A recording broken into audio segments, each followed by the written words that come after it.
नमस्कार दोस्तों, मैं अभिनय एक बार फिर से स्वागत करता हूं आप सभी का आज की नई कहानी में।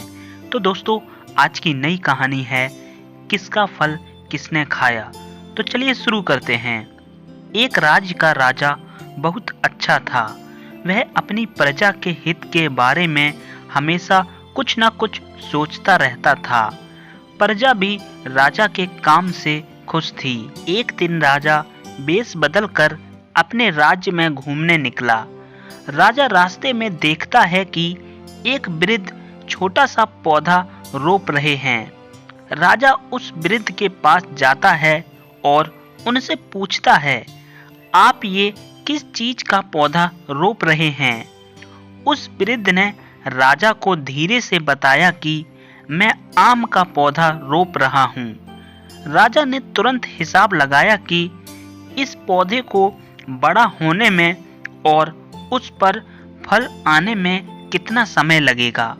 हिसाब लगाकर उसने आश्चर्य के साथ वृद्ध की तरफ देखा और कहा, अरे दादाजी, इस पौधे को बड़ा होने में और उस पर फल आने में कई साल लग जाएंगे।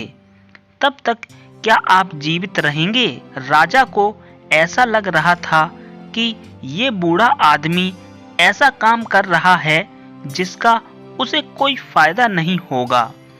राजा की बात सुनकर उस वृद्ध ने कहा, आपको ऐसा लग रहा है कि मैं पागलों वाला काम कर रहा हूँ।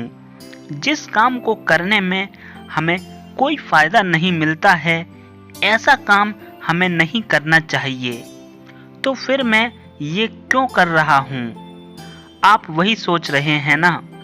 राजा ने कहा, हाँ, मैं वही सोच रहा हूँ। वृद्ध ने राजा से कहा, आप ये भी तो सोचिए कि इस बूढ़े ने दूसरों की मेहनत का कितना फायदा उठाया होगा और दूसरों के लगाए पेड़ों के कितने फल अपनी जिंदगी में खाए होंगे। क्या मुझे उस कर्ज को उतारने के लिए कुछ भी नहीं करना चाहिए? क्या मुझे ऐसा सोचकर पेड़ नहीं लगाना चाहिए कि मेरे लगाए हुए पेड़ के फल दूसरे लोग खा पाएं? वृद्ध ने ये भी कहा कि जो लोग केवल अपने लाभ के बारे में ही सोचते हैं और जिससे खुद को लाभ हो, ऐसा ही काम करते हैं, वो लोग स्वार्थी होते हैं। वृद्ध की बात सुनकर राजा बहुत खुश होता है और उसे भी कुछ अच्छा सीखने को मिलता है। तो दोस्तों, इस कहानी से हमें यही शिक्षा मिलती है कि कुछ लोग केवल अपने फायदे के बारे में ही सोचते रहते हैं। वो लोग सिर्फ ऐसा कार्य करते हैं जिससे उन्हें कुछ फायदा हो।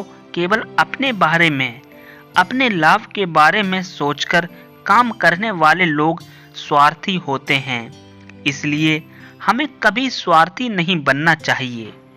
कोशिश यही करना चाहिए कि ऐसा काम करें जिससे सबका भला हो और जो सबके लिए अच्छा हो।